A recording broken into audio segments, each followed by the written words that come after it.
Let's go to Crypto.com Arena because the Timberwolves, they were taking on the Lakers.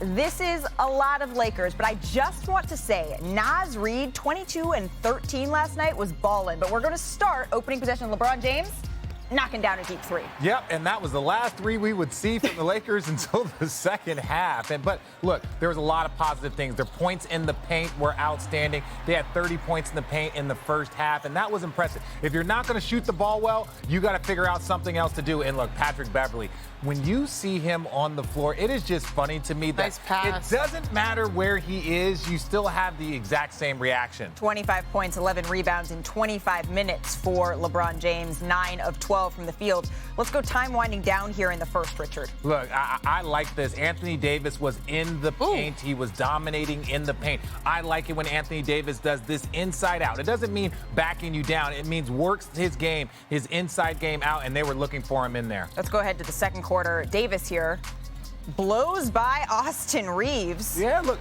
Anthony Davis talked about wanting to shoot and take and make more threes. I still think he needs to take more, but look, Kendrick Nunn, he was doing things, and look, I love what Anthony Davis did last night. 19 points in 27 minutes. Here's what he had to say after the game about playing the five. I mean, at the end of the day, I trust, coach's decision. I'm pretty sure he heard, AD wants to play the four, so he know where I stand. But at the end of the day, I want to win. So if that's me playing a five, then that's what it's got to be. So LeBron, AD both finished with double-doubles. Lonnie Walker had 12 points before leaving the game with an ankle injury that Darvin Ham said is mild. Pat Bev had 10 and 5. Russ, 5 points, shot the ball just 3 times in 25 minutes. So, Richard, I mentioned this before. You were on the call for the Lakers game. The Lakers, they've had a different starting lineup for every preseason game thus far. What stood out to you seeing it up close? Well, that's normal. Let's make sure that people understand that having a different starting lineup and doing other. I think what stood out to me is that their mood, their energy was noticeably different. Obviously, we saw them at the end of the season last year where everything was kind of falling off. So watching AD dive for balls, watching LeBron run the floor and cut, so many positive things about their team. But ultimately, what I still see is an incomplete roster construction. They're still missing shooting. Like they made their first shot, missed their next 16 threes, and then, they got it going. But they have the talent. And this is where you see, look, if AD or Bron is out of the lineup, they do not have nearly enough to compete with a lot of teams in this league. And that's why it's so important for them to figure out what they're going to do. I want to bring in our senior writer, Brian Windhorst, into this conversation because, Brian, when we were chatting this morning, you made a point about why it is that AD may have to play the five this season. Well, it's never good when someone's talking in the third person about their coach in the preseason. Maybe midseason, I'll allow it. Preseason, it's a little bit worrisome. But, there's a reason why Darvin Ham wants to play AD at the center, and that's because it's great floor spacing for LeBron and the rest of the team. And the Lakers, frankly, don't have the shooting. They had a couple of pretty good shooting games earlier in the preseason. Last night, they crashed back to earth. And that's where you really need to have AD as your five, because when you do, he's such a dynamic player that when he plays in that role, it opens up everything, especially for LeBron. And that's why this roster construction, as Richard mentioned, is so frustrating. Because if they had better shooting, they could probably get away with having a center out there more and having AD at the four.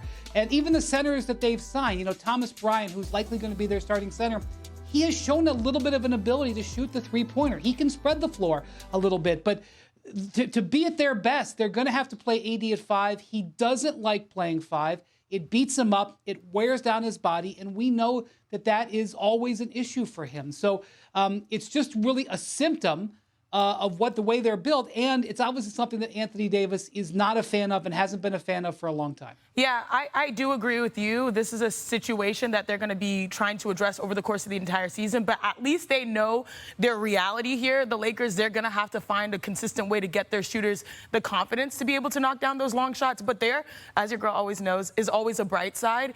If you look at LeBron James and you look at Anthony Davis, they both were in double digits with rebounds. If they're going to play LeBron at at the 4 and AD at the 5, that's going to be a mandate.